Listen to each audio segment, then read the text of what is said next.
قائد محترم میاں محمد نواز شریف کی 21 اکتوبر کو وطن واپسی کی تیاریوں کے سلسلے میں یونین کونسل سیدہ والی کے گاؤں رائے پور میں ورکرز کنونشن کا انعقاد کیا گیا۔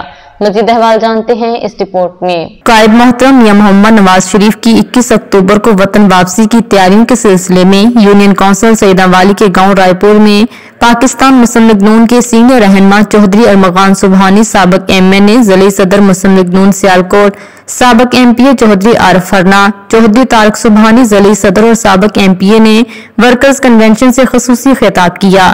اس موقع پر بیرسٹر چودھری جمیل سبحانی، سابق چیئرمین چودھری لطیف گجر، مسلم لیگ نون سینئر نائب صدر عمان مسقط مقصود احمد بٹ، سابق چیئرمین چودھری عرفان نارو کے علاوہ دیگر مسلم لیگ نون کے کارکنان اور ورکرز بھی موجود تھے۔ ناظرین، آپ کو لمحہ بہ لمحہ باخبر رکھنے کے لیے کوشاں ہیں۔ مزید اپڈیٹس کے لیے دیکھتے رہیے انڈر گراؤنڈ نیوز۔